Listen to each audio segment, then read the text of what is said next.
अपने YouTube channel exam 21 में आपका स्वागत है। इस भाग में हम लोग देखेंगे जो उत्तर प्रदेश GIC लेक्चरर का एग्ज़ाम हुआ है। इसमें 1 से लेकर के 40 यानी 40 प्रश्न सामान्य अध्ययन के यानी जनरल स्टडी के पूछे गए थे। तो आइए हम लोग इन सामान्य अध्ययन के प्रश्नों को हल करते हैं। तो इसमें पहला प्रश्न है, हड़प्पीय पुरा स्थल बनावली किस नदी पर स्थित है? ऑप्शन ए है चौतंग, बी है घग्गर, सी है सतलुज और डी है रंगोई। तो इसका सही आंसर होगा घग्गर। बनावली घग्गर नदी के तट पर स्थित है। अगले प्रश्न की ओर हम लोग बढ़ते हैं। अगला प्रश्न है, बाणभट्ट ने हर्षचरित्र में किस मौर्यकालीन शासक का उल्लेख किया है? तो बाणभट्ट ने अपने हर्षचरित्र में मौर्यकालीन शासक बृहद्रथ का उल्लेख किया है। अगले प्रश्न की ओर बढ़ते हैं हम लोग। अगला प्रश्न है प्रश्न संख्या 3 यानी प्रश्न संख्या 3, निम्नलिखित में से दिल्ली के किस सुल्तान ने अमानवीय दंड देना बंद कर दिया था? ऑप्शन ए है रजिया, बी है नासिरुद्दीन महमूद, सी है फिरोज शाह तुगलक और डी है बहलोल लोदी। तो इसका सही आंसर होगा रजिया सुल्तान। अगले प्रश्न की ओर हम लोग बढ़ते हैं।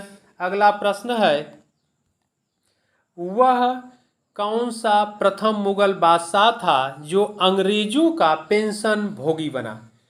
तो इसमें ऑप्शन ए है अकबर द्वितीय, बी है शाह आलम, सी है अहमद शाह और डी है आलमगीर द्वितीय। तो इसका सही आंसर होगा बी, शाह आलम, क्योंकि बक्सर का जो युद्ध हुआ था 1764 ईस्वी में, बक्सर के युद्ध में मुगल बादशाह शाह आलम भी था, पराजित हो गया और फिर 1765 ईस्वी में यह अंग्रेजों का पेंशन भोगी बन गया, यानी ब्रिटिश कंपनी ने इन्हें पेंशन दे दिया। तो इस प्रकार यह पहला मुगल बादशाह था जो अंग्रेजों का पेंशन भोगी बना।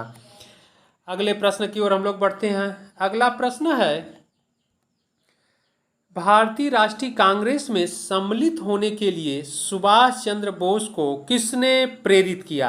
ऑप्शन ए है जवाहरलाल नेहरू और जयप्रकाश नारायण, ऑप्शन बी है राजेंद्र प्रसाद और राजगोपालाचारी, ऑप्शन सी है राजगोपालाचारी और एम.के. गांधी, ऑप्शन डी है चितरंजन दास और एम.के. गांधी। तो सही आंसर होगा डी, चितरंजन दास और एम.के. गांधी। अगले प्रश्न की ओर हम लोग बढ़ते हैं। अगला प्रश्न है, 1829 यानी 1829 में अंग्रेजों के विरुद्ध खासी जनजाति विद्रोह का नेतृत्व किसने किया था? ऑप्शन ए है तीरोथ सिंह, बी है सिद्धू और कान्हू, सी है करमशाह और डी है बिरसा मुंडा। तो इसका सही आंसर होगा ए, तीरोथ सिंह अथवा तीरुथ सिंह। सिद्धू कान्हू संथाल विद्रोह का नेतृत्व किए थे, बिरसा मुंडा विद्रोह का नेतृत्व किए थे। इस प्रकार इसका सही आंसर तीरोथ सिंह होगा। अगले प्रश्न की ओर हम लोग बढ़ते हैं। अगला प्रश्न है, निम्नलिखित में से कौन हड़प्पीय पुरा स्थल उत्तर प्रदेश में स्थित नहीं है? ओके, उत्तर प्रदेश में स्थित नहीं है क्वेश्चन कर रहा है। तो हुलास उत्तर प्रदेश में है, आलमगीरपुर उत्तर प्रदेश में है, मांडवी उत्तर प्रदेश में है, देसलपुर उत्तर प्रदेश में नहीं है, यह गुजरात में पड़ता है। ओके, इस बात को आप लोग ध्यान रखिएगा, बहुत इंपॉर्टेंट क्वेश्चन यह था। अगले प्रश्न की ओर हम लोग बढ़ते हैं। अगला प्रश्न है, कन्नौज पर महमूद गजनवी के आक्रमण के समय वहां का शासक कौन था? ऑप्शन ए है राज्यपाल, बी है आनंदपाल, सी है विद्याधर और डी है त्रिलोचन पाल। तो वहाँ का शासक त्रिलोचन पाल था। अगले प्रश्न की ओर बढ़ते हैं हम लोग। अगला प्रश्न है, मध्यकाल में उत्तर प्रदेश के किस जनपद को शिक्षा का केंद्र होने के कारण सिराज ए हिंद कहा जाता था? तो यहाँ पर ध्यान रखिएगा आप लोग। ऑप्शन ए है सहारनपुर, बी है शाहजहांपुर, सी है जौनपुर और डी है लखनऊ। तो इसका सही आंसर होगा जौनपुर। मध्यकाल में जौनपुर ही उत्तर प्रदेश का जो जनपद था जौनपुर या शहर था जौनपुर, वह शिक्षा के रूप में प्रसिद्ध था, इसलिए इसे सिराज ए हिंद के नाम से जाना जाता था या कहा जाता था। अगले प्रश्न की ओर हम लोग बढ़ते हैं। अगला प्रश्न है, निम्नलिखित गुप्तकालीन मंदिरों में कौन सा उत्तर प्रदेश में अवस्थित है? तो इसमें ऑप्शन ए है नचना कुठार मंदिर, बी है तिगवा का विष्णु मंदिर, सी है भूमरा का शिव मंदिर और डी है देवगढ़ का दशावतार मंदिर। तो उत्तर प्रदेश में अवस्थित है, तो इसका सही आंसर होगा डी, देवगढ़ का दशावतार मंदिर उत्तर प्रदेश के ललितपुर डिस्ट्रिक्ट में स्थित है। अगले प्रश्न की ओर हम लोग बढ़ते हैं। अगला प्रश्न है, आरबीआई द्वारा कितने बैंकों पर जुलाई 2021 में नियमों के उल्लंघन के लिए जुर्माना लगाया गया था? तो इसका सही आंसर होगा 14 ए, 14 बैंकों पर जुर्माना लगाया गया था। अगले प्रश्न की ओर हम लोग बढ़ते हैं। अगला प्रश्न है, जीएसटी परिषद का अध्यक्ष कौन है? तो जीएसटी परिषद का अध्यक्ष कौन है? ऑप्शन ए है प्रधानमंत्री, बी है केंद्रीय वित्त मंत्री, सी है नीति आयोग का उपाध्यक्ष और डी है उपराष्ट्रपति। तो इसका सही आंसर होगा बी, केंद्रीय वित्त मंत्री जीएसटी परिषद का अध्यक्ष होता है। अगले प्रश्न की ओर हम लोग बढ़ते हैं। अगला प्रश्न है,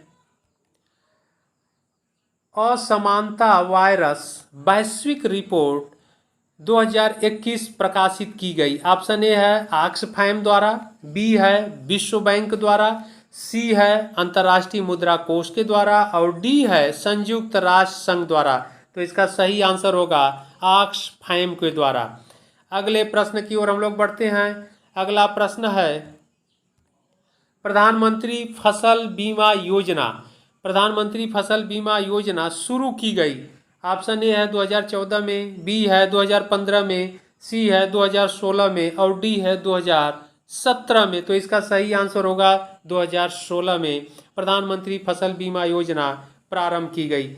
अगले प्रश्न की ओर हम लोग बढ़ते हैं। अगला प्रश्न है, निम्नलिखित में से कौन सा एक भारत निर्माण योजना का संगठक नहीं है? भारत निर्माण योजना का संगठक नहीं है। ऑप्शन ए है ग्रामीण सड़कें, बी है ग्रामीण विद्युतीकरण, सी है ग्रामीण उद्योग, डी है ग्रामीण पेयजल। तो ग्रामीण सड़कें हैं, ग्रामीण विद्युतीकरण भी है और ग्रामीण पेयजल आपूर्ति भी है, उद्योग नहीं है। इसका सही आंसर होगा सी, ग्रामीण उद्योग नहीं होगा। अगले प्रश्न की ओर हम लोग बढ़ते हैं। अगला प्रश्न है, वर्ष 2021-22 के संघीय बजट प्रस्ताव 6 स्तंभों पर आधारित है। निम्नलिखित में से कौन सा एक उसमें सम्मिलित नहीं है? ऑप्शन ए है मानव पूंजी में नवजीवन का संचार, बी है गांवों की अर्थव्यवस्था का सुदृढ़ीकरण, सी है नव प्रवर्तन एवं अनुसंधान व विकास, डी है स्वास्थ्य एवं कल्याण। तो इसमें गांवों की अर्थव्यवस्था का सुदृढ़ीकरण नहीं है, तो सही आंसर बी होगा, ध्यान रखिएगा आप लोग। अगले प्रश्न की ओर हम लोग बढ़ते हैं। अगला प्रश्न है, भारत में म्यूचुअल फंड को निम्नलिखित में से किस संस्था के द्वारा विनियमित किया जाता है? ऑप्शन ए है आरबीआई, बी है सेबी, सी है बीएससी और डी है एनएसई। तो इसे सेबी द्वारा विनियमित किया जाता है। अगले प्रश्न की ओर हम लोग बढ़ते हैं। अगला प्रश्न है, बैंक में उपभोक्ता सेवाओं में सुधार का सुझाव देने के लिए निम्नलिखित में से किस समिति का गठन किया गया था? ऑप्शन में आपके हैं राजा चलैया समिति, बी है वर्मा समिति, सी है गोईपोरिया समिति एंड डी है चक्रवर्ती समिति। तो इसका सही आंसर होगा सी, गोईपोरिया समिति। अगले प्रश्न की ओर हम लोग बढ़ते हैं। अगला प्रश्न है, भारत के कुल भौगोलिक क्षेत्रफल में उत्तर प्रदेश का कितना भौगोलिक प्रतिशत है? तो इसका सही आंसर ए हो जाएगा, 7.733 प्रतिशत है या परसेंट है। ओके, अगले प्रश्न की ओर हम लोग बढ़ते हैं। अगला प्रश्न है, उत्तर प्रदेश का कौन सा शहर मार्च 2020 को राज्य के जीडीपी और प्रति व्यक्ति आय के मामले में शीर्ष स्थान पर है? ऑप्शन ए है मेरठ, बी है नोएडा, सी है लखनऊ, डी है कानपुर। तो सही आंसर होगा नोएडा। अगले प्रश्न की ओर हम लोग पढ़ते हैं। अगला प्रश्न है, निम्नलिखित में से कौन सा उत्तर प्रदेश का प्रमुख उद्योग नहीं है? ओके, देखिए क्वेश्चन कह रहा है कि कौन सा उत्तर प्रदेश का प्रमुख उद्योग नहीं है। ऑप्शन ए है सीमेंट, बी है चीनी, सी है कपड़ा और डी है ऑटोमोबाइल। तो डी ऑटोमोबाइल उत्तर प्रदेश का प्रमुख उद्योग नहीं है, जबकि चीनी, कपड़ा और सीमेंट है। अगले प्रश्न की ओर हम लोग बढ़ते हैं। अगला प्रश्न है, निम्नलिखित में से कौन सा एक उत्तर प्रदेश का लोक नृत्य है? तो उत्तर प्रदेश का लोक नृत्य है, ऑप्शन ए है सिगमो, बी है घोड़े, सी है मोडनी और डी है जैता। तो सिगमो नहीं है, घोड़े नहीं है, मोडनी नहीं है, इसमें सही आंसर होगा जैता। जैता उत्तर प्रदेश का लोक नृत्य है। अगले प्रश्न की ओर हम लोग बढ़ते हैं। अगला प्रश्न है, 12वें वित्त आयोग का अध्यक्ष कौन था? तो 12वें वित्त आयोग का अध्यक्ष श्री रंगराजन थे। ओके, अगले प्रश्न की ओर हम लोग बढ़ते हैं। अगला प्रश्न है, निम्नलिखित युग्मों में से कौन सा एक सही सुमेलित नहीं है? तो एक तरफ राज्य स्टेट दिया है, दूसरे तरफ राज्यसभा में सीटों की संख्या दिया है। तो यहाँ ऑप्शन ए में है असम, असम में 6 यानी 06 सीटें हैं, छत्तीसगढ़ में 5 दे रहा है, हिमाचल में 3 है, उत्तर प्रदेश में 31। तो यहाँ पर ध्यान रखना, उत्तर प्रदेश में 31 सीटें हैं, सही है। हिमाचल में 3 सीटें हैं, यह भी सही है। छत्तीसगढ़ में 5 यानी 5 सीटें हैं, सही है। असम में 7 सीटें हैं, 6 नहीं है, इसलिए सुमेलित नहीं है, असम नहीं है। ओके, 6 दिया है जबकि 7 होना चाहिए। अगले प्रश्न की ओर हम लोग बढ़ते हैं।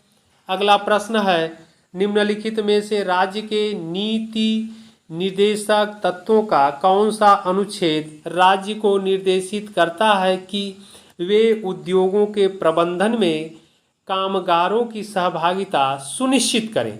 ऑप्शन ए है 43A, ऑप्शन बी है 39A, ऑप्शन सी है 38 और ऑप्शन डी है 45। तो इसका सही आंसर होगा 43A। अगले प्रश्न की ओर हम लोग बढ़ते हैं। अगला प्रश्न है, उत्तर प्रदेश में विधान परिषद वित्त विधेयक को कितने दिन विलंबित कर सकती है? तो कितने दिन कर सकती है? 14 दिन। आप लोग जानते ही होंगे कि 14 दिन वित्त विधेयक को विधान परिषद रोक सकता है। ओके, अगले प्रश्न की ओर हम लोग बढ़ते हैं। अगला प्रश्न है, भारतीय संविधान के निम्नलिखित में से किस अनुच्छेद के तहत उत्तर प्रदेश में महाधिवक्ता की नियुक्ति होती है? ऑप्शन ए है अनुच्छेद 165, बी है 166, सी है 167 और डी है अनुच्छेद 168। तो इसका सही आंसर होगा 165। अगले प्रश्न की ओर हम लोग बढ़ते हैं। अगला प्रश्न है, मौलिक कर्तव्यों को भारतीय संविधान में 42वें संविधान संशोधन अधिनियम 1976 द्वारा निम्नलिखित की सिफारिश के अनुसार जोड़ा गया। ऑप्शन ए है संथानम समिति, बी है सरकारिया समिति, सी है स्वर्ण सिंह समिति और डी है इंदिरा गांधी नेहरू समिति। तो स्वर्ण सिंह समिति के द्वारा, इसका आंसर होगा सही सी, मौलिक कर्तव्यों को स्वर्ण सिंह समिति के द्वारा जोड़ा गया है सिफारिश के आधार पर। अगले प्रश्न की ओर हम लोग बढ़ते हैं। अगला प्रश्न है, निम्नलिखित युग्मों में से कौन सा एक सही सुमेलित नहीं है?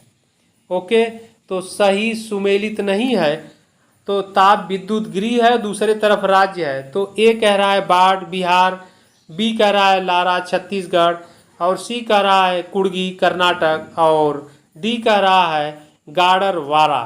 तो इसमें डी सही नहीं है और सब सुमेलित है। ओके, बिहार भी सही है, छत्तीसगढ़ कर्नाटक ये सही है, इसमें गाडरवारा यही सुमेलित नहीं है।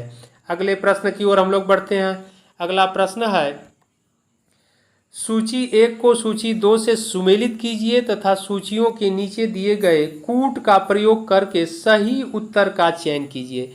तो सूची फर्स्ट है खनिज यानी मिनरल्स और सूची सेकेंड है माइनिंग एरिया यानी खान क्षेत्र। तो इसको देखना है। तो इसका लव अयस्क दे रहा है वाइपा, बी है मैग्नीज और सी है तांबा और डी है बॉक्साइट। दूसरे तरफ खान अथवा स्थान है तो वाइपा है, सडबरी है, चियातुरा है और इटाव्यूरा है। तो इसका सही आंसर हो जाएगा बी। जो इसका मैच है सही आंसर हो जाएगा इसका बी। आप लोग ध्यान रखिएगा। ए का 4 हो जाएगा, इसके बाद बी का 3 हो जाएगा और सी का 2 हो जाएगा और डी का 1 हो जाएगा, बॉक्साइट वाइपा। अगले प्रश्न की ओर हम लोग बढ़ते हैं। अगला प्रश्न है, निम्नलिखित में किस देश से होकर भूमध्य रेखा नहीं गुजरती है? ऑप्शन ए है केन्या, बी है युगांडा, सी है गैबोन और डी है जाम्बिया। तो जाम्बिया से होकर नहीं गुजरती है। ओके, अगले प्रश्न की ओर हम लोग बढ़ते हैं। अगला प्रश्न है, उत्तर प्रदेश में मयूर संरक्षण केंद्र निम्नलिखित में से किस जनपद में स्थित है? ऑप्शन ए है महोबा, बी है मथुरा, सी है मैनपुरी एंड डी है महाराजगंज। तो इसका सही आंसर होगा बी, मथुरा में मयूर संरक्षण केंद्र स्थापित किया गया है। अगले प्रश्न की ओर चलते हैं। अगला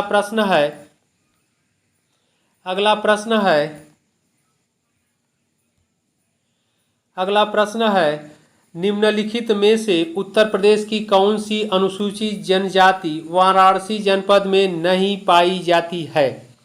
तो वाराणसी जनपद में नहीं पाई जाती है। ऑप्शन है ए गोंड, बी है खरवार, सी है सहरिया और डी है चेरो।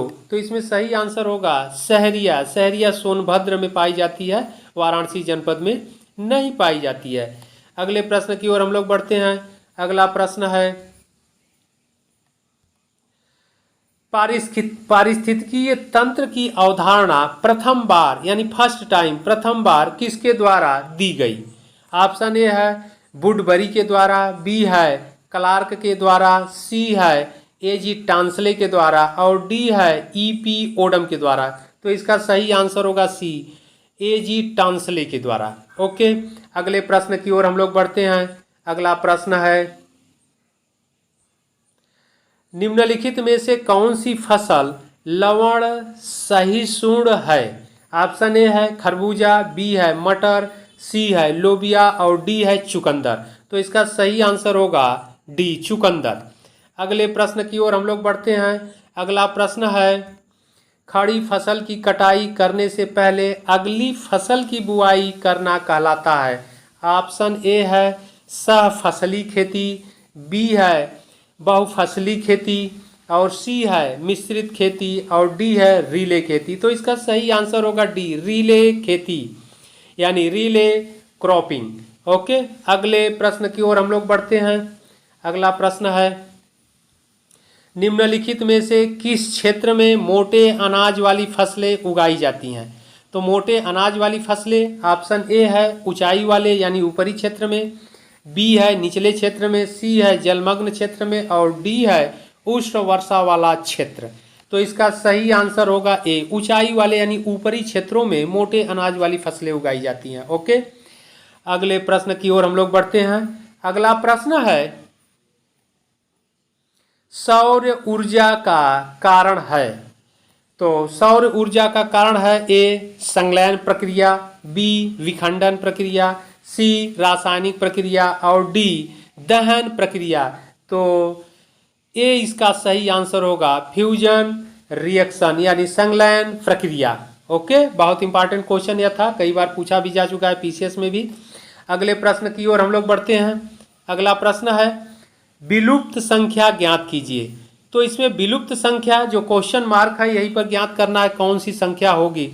तो यहाँ इसमें सही आंसर जो होगा सी 20 होगा, क्योंकि 6 गुणे 3 और +2 यानी 18 और +2 का ये रेशियो चल रहा है, इसको आप लोग देख लीजिएगा। तो इसका सही आंसर होगा 20। ओके, अगले प्रश्न की ओर हम लोग बढ़ते हैं। अगला प्रश्न है प्रश्न संख्या 40, अंतिम क्वेश्चन है आपके सामान्य अध्ययन का। ये अंतिम क्वेश्चन है, लास्ट क्वेश्चन। शब्दों के विषम युग्म को चुनिए। ऑप्शन ए है मृत्यु, रोग, बी है अंगूर शराब, सी है दूध मक्खन, डी है पानी ऑक्सीजन। तो इसमें पानी ऑक्सीजन सही है, दूध मक्खन भी सही है, संबंध अंगूर शराब भी है, मृत्यु रोग यही सही नहीं है।